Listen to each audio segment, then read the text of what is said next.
My name is Dr. Bree Beaupre. I'm in the College of Criminal Justice, and within that college, I'm an assistant professor in the Department of Victim Studies, which is very exciting because it is the first and only department of victim studies in the nation.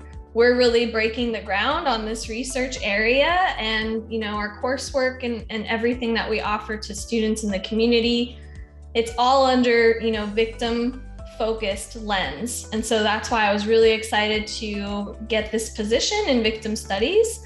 My PhD is in criminology and criminal justice from the University of Nevada, Las Vegas. My name is Tiffany Fruget-Jones. I'm in the College of Science, Engineering, and Technology with the Department of Mathematics and Statistics. So I'm from Southwest Louisiana. I went to undergraduate at McNeese State University, and then I stayed there to do a master's degree as well. I taught high school in Southwest Louisiana for 3 years before going to graduate school at Baylor University in Waco, Texas. And after that, I went to do a postdoc at the University of Arizona in Tucson, Arizona. And now I'm here at SHSU. My name is Dr. Betty Levier-Whitaker. I'm a visiting assistant professor at Sam Houston State University School of Nursing. That's located in the Woodland Center. I am a first-generation college graduate, also first-generation academic professor in my family. I've been a nurse for a total of 26 years, and I started my career as an LPN or LPN in U.S. Army. And most of my specialty or my clinical area has been pediatrics and med-surg. I graduated with my master's in nursing, specializing in nursing clinician educator from the University of El Paso, Texas. And then I graduated from the University of Texas Health Science Center in San Antonio with my doctoral degree in nursing executive administrative management. And right now, currently, I'm teaching 2 clinical courses. And my first clinical course, both of them are in child adolescent, 2 different groups, and my didactic course is Nursing Concepts 2 with our senior cohort. A lot of this started because both of my parents were incarcerated throughout my childhood and my young adulthood. I grew up visiting my dad in prisons all across the state of Nevada, which exposed me to that prison subculture that I mentioned, based upon what others have researched and myself. And so I wanted to really figure out better ways to help people who are incarcerated and to stop the cycle of incarceration among families. My interest in mathematics really started from an early age. My 5th grade teacher actually sat one student and myself in the back of the room and let us complete the math textbook on our own. For 5th grade, we finished it like a few months early, and that really solidified both my interest in mathematics and my want to be a lifelong learner. And so I really think that that's where it all began. But in undergraduate, I really enjoyed math and physics, seeing math applied to real-world problems. And that really grew in graduate school, seeing the logic that underlines all of the mathematical principles and using that to apply to real-world problems. I mean, that's really where my interest lies. So I got involved in nursing education many years ago when I volunteered to teach in my LVN program and an LPN program at a military hospital. And I was working for the military hospital at that time. I enjoyed the experience so much, I sought out my master's degree specializing in nursing education. And that's how I got involved. Currently, my research has been focusing on how the COVID-19 pandemic has been impacting people incarcerated and their families. So during the pandemic, my colleague and I surveyed and interviewed family members from all across the US about how correctional facilities have been handling the pandemic and the impacts of that on communication with their loved ones who are incarcerated. And so what we've been finding is that having a loved one incarcerated is already a stressful experience, but now those stressors are increased due to a lack of transparency, a lack of communication, and lockdowns that have made it even harder for loved ones to keep in touch with those who are incarcerated. And so that's what I've been working on lately. And ultimately, my goal again is to build awareness about what actually happens in US prison systems and how it affects the entire family system, especially children of incarcerated parents who face distinct mental health issues and behavioral issues as a result of that. My main area of research as a numerical analyst is specifically I use numerical algorithms to model partial differential equations, and then we take those partial differential equations, discretize them so that a computer can understand them, and use different types of algorithms to model this real-world situation. In that, I'm specifically interested in the stability analysis, how that numerical algorithm performs over the long term. Does it become unstable in some way, shape, or form? This is due to the rounding error at each step of the computer algorithm. So I am self-taught. I had to teach myself MATLAB in graduate school. I had no computer programming background at all. And so I do a little bit with the computer programming side of things, but my interest is in the mathematics. So I know just enough programming to make things work. I am not a programmer that's writing optimized code. That's not my bread and butter, but I do enough to make it work. I guess specifically I'm interested in making new algorithms, trying to create more effective and efficient algorithms to model these real-world situations, and then analyzing those new algorithms to see how well they perform.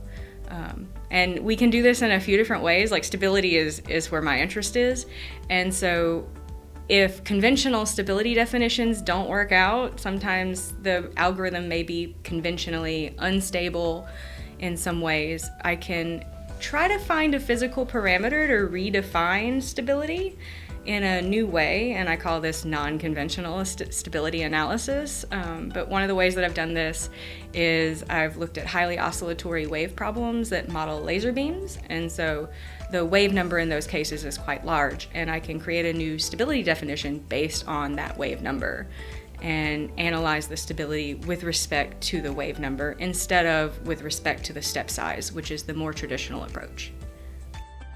My current interest is curriculum building, mainly because when I did get my education in my nursing education degree as a nurse clinician educator, they taught us how to build from scratch a nursing curriculum program.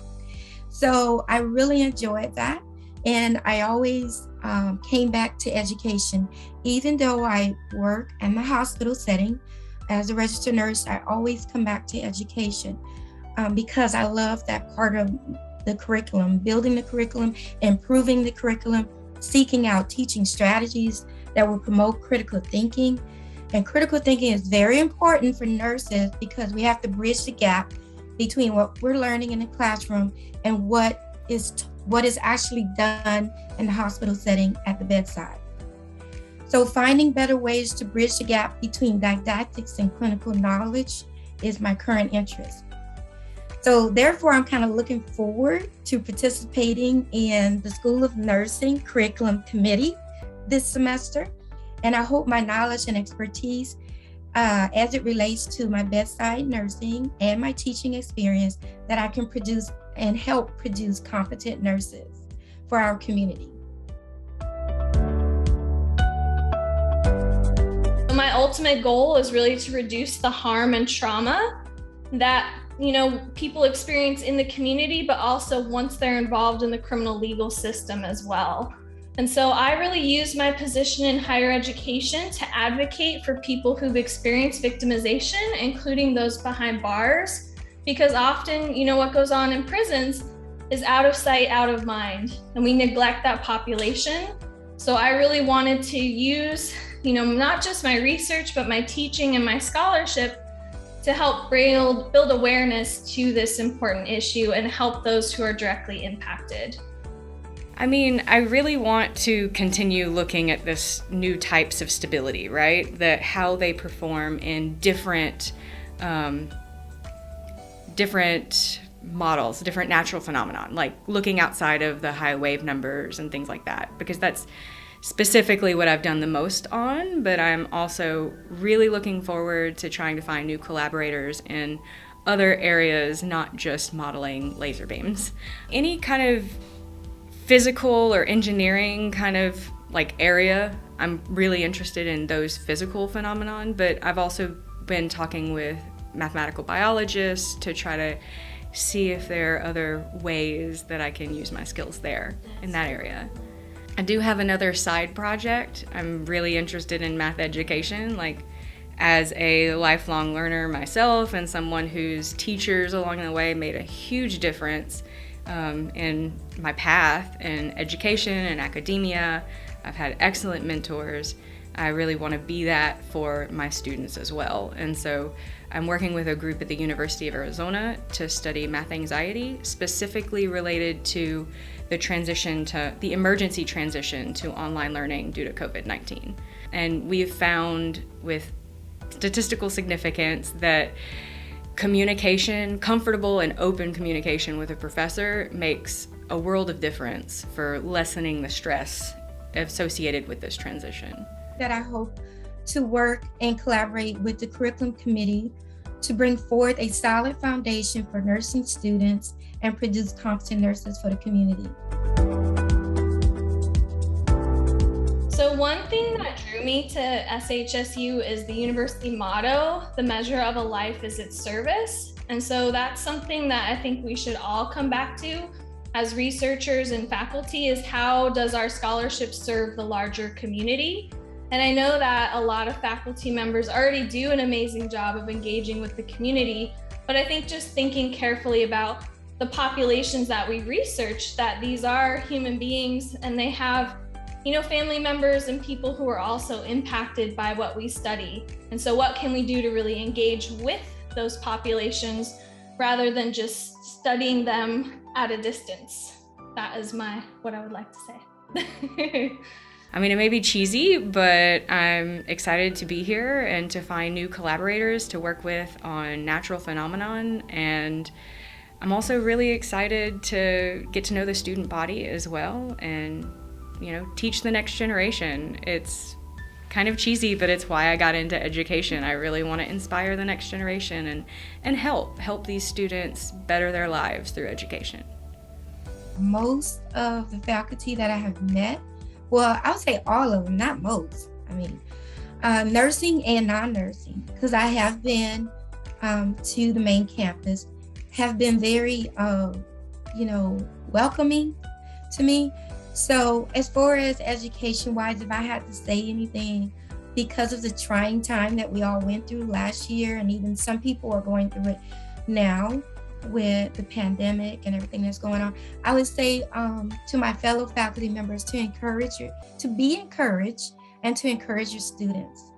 So I am I'm an advocate for encouragement, because a lot of times is our mindset. It keeps us from doing what we need to do. If you are very negative, sometimes that's going to prevent you from doing your best. So it's better to be more of a positive person than a negative. So I read this quote and it says 9/10 of education is encouragement, and it's by Anatole France. So I believe that is true, because I noticed with my own experience from teaching, when I encourage my students, they do better on their exams, they do better at the bedside, and they feel motivated. If I tell them that they can do it, I think it motivates them. So that's what I would tell my faculty, to be encouraged and encourage your students.